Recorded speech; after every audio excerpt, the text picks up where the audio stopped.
सांची भारत के मध्य प्रदेश राज्य के रायसेन जिले में सांची नगर के पास एक पहाड़ी पर स्थित एक छोटा सा गांव है। यह बेतवा नदी के किनारे भोपाल से 46 किलोमीटर दूर पूर्वोत्तर में तथा बेसनगर और विदिशा से 10 किलोमीटर की दूरी पर मध्य प्रदेश के मध्य भाग में स्थित है।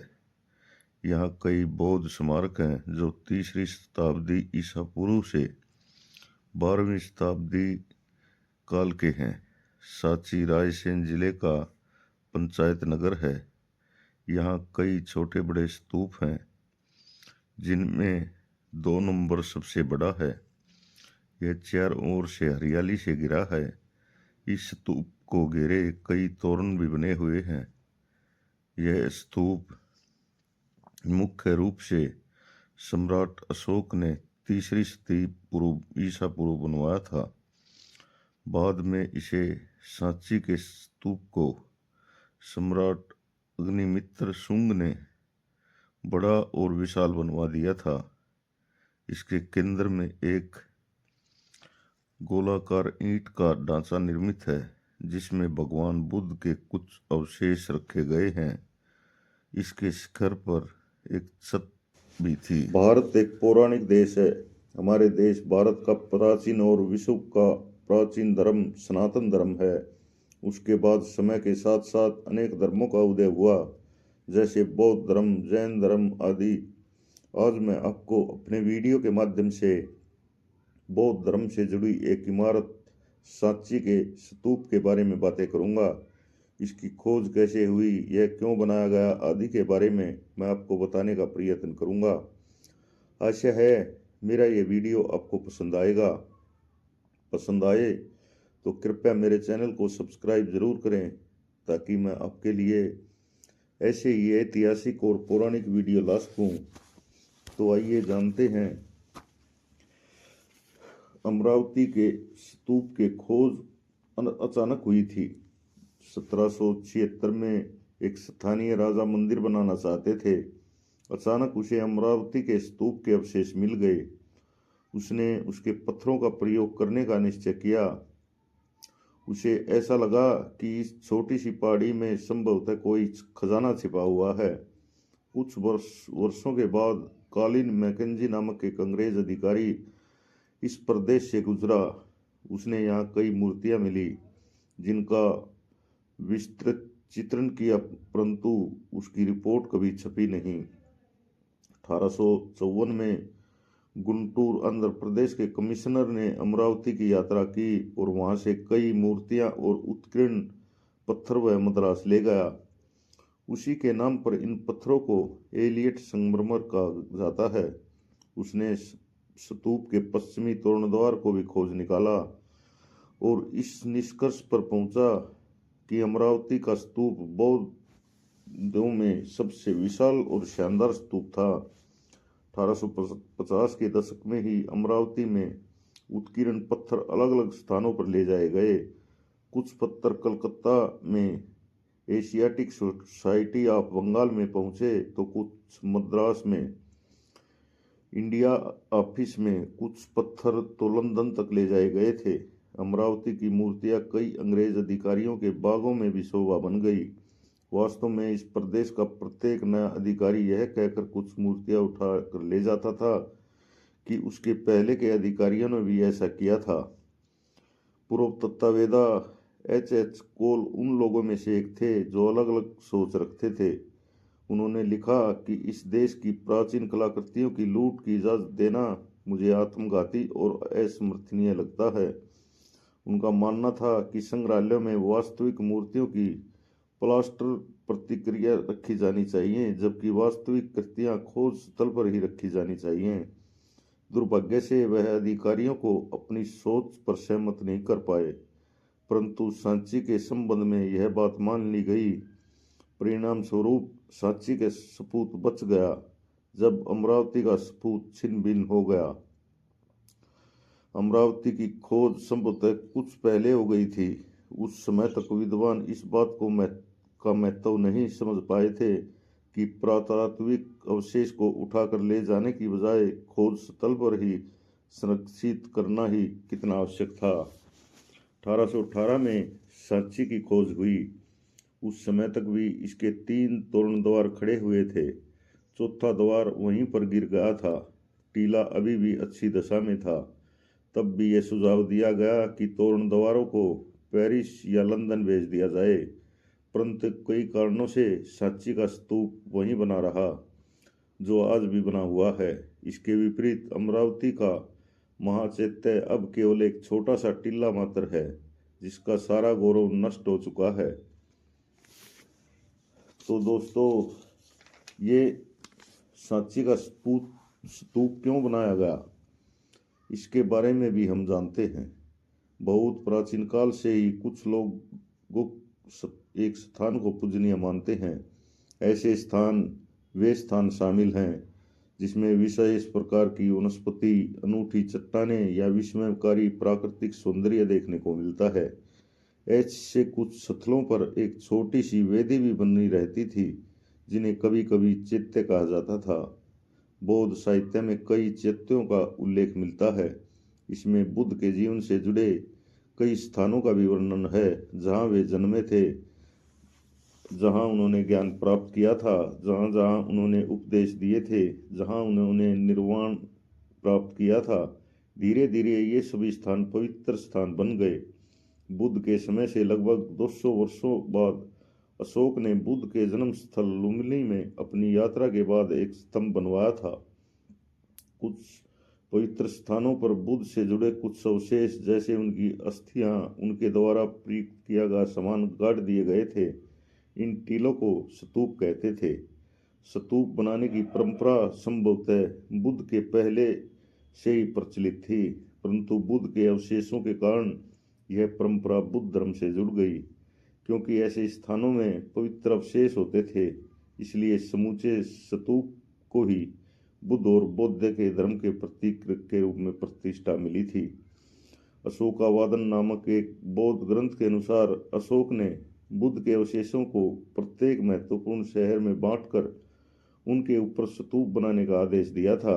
ईसा पूर्व 2री शताब्दी तक बरहुत, सांची और सारनाथ आदि स्थानों पर स्तूप बन चुके थे।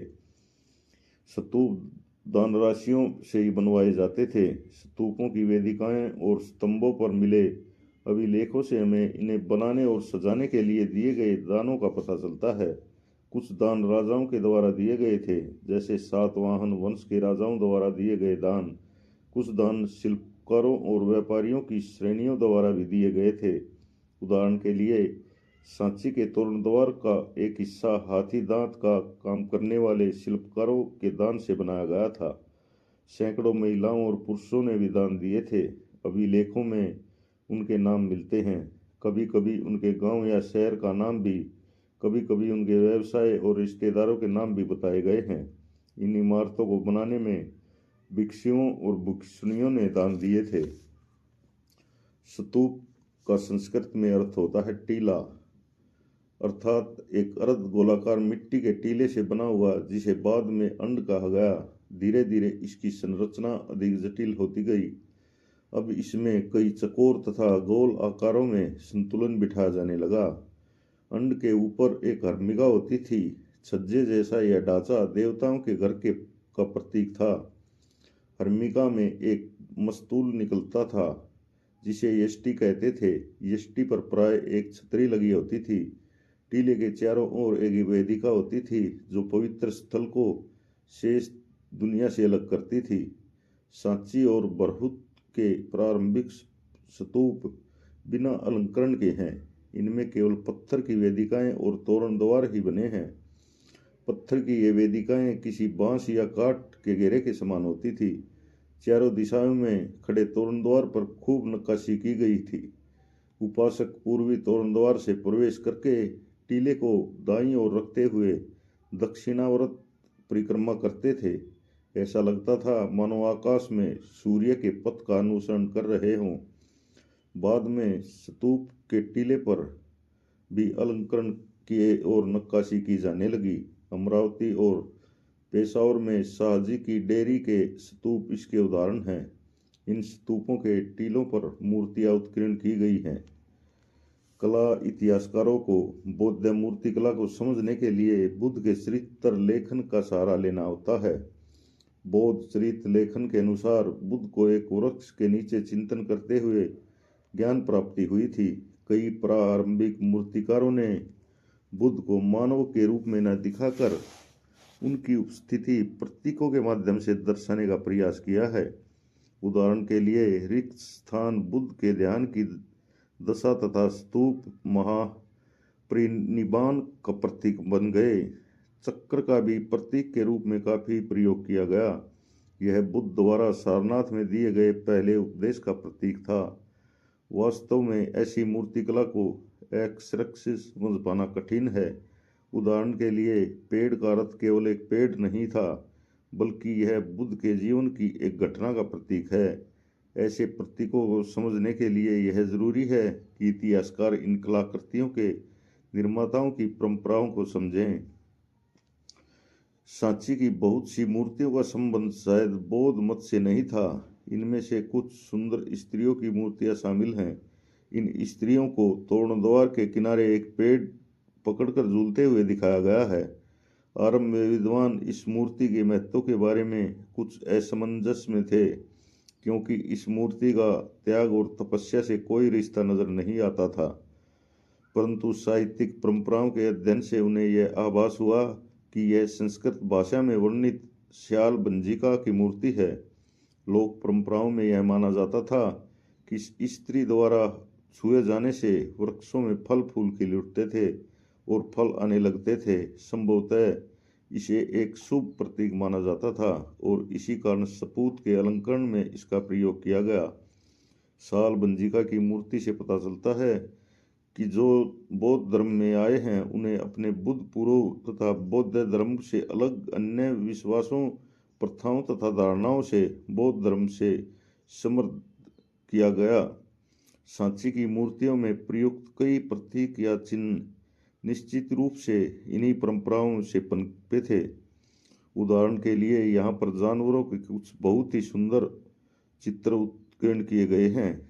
इन जानवरों में हाथी, घोड़े, बंदर और गाय, बैल आदि शामिल हैं। ऐसा लगता है कि इन जानवरों का उत्कीर्ण लोगों को आकर्षित करने के लिए किया गया था। साथ ही जानवरों का मनुष्य के गुणों के प्रतीक के रूप में भी प्रयोग किया गया।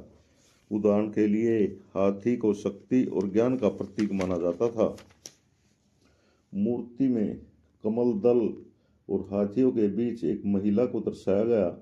हाथी उनके ऊपर जल छिड़क रहे हैं, जैसे कि उनका अभिषेक कर रहे हों। कुछ इतिहासकार इस महिला को बुद्ध की मां माया से जोड़ते हैं, तो कुछ अन्य इतिहासकार उन्हें एक लोकप्रिय देवी गजलक्ष्मी बताते हैं।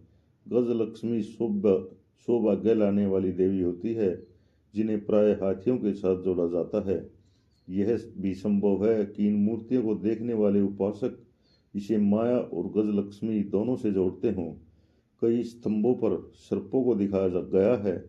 यह प्रतीक भी ऐसे लोक परंपराओं से लिया गया है जिसका ग्रंथों में बहुत ही कम उल्लेख मिलता है। रोचक बात यह है कि कला के विषय में लिखने वाले एक आधुनिक इतिहासकार जेम्स फर्गुसन ने सांची को वृक्ष और सर्प पूजा का केंद्र माना था। वास्तव में वह बौद्ध साहित्य से अनभिज्ञ थे, क्योंकि तब तक अधिकांश बौद्ध ग्रंथों का अनुवाद नहीं हुआ था। उन्होंने केवल उत्कीर्ण मूर्तियों का अध्ययन करके ही अपने निष्कर्ष निकाले थे। तो दोस्तों, ये थी हमारे देश में पौराणिक स्तूपों की खोज।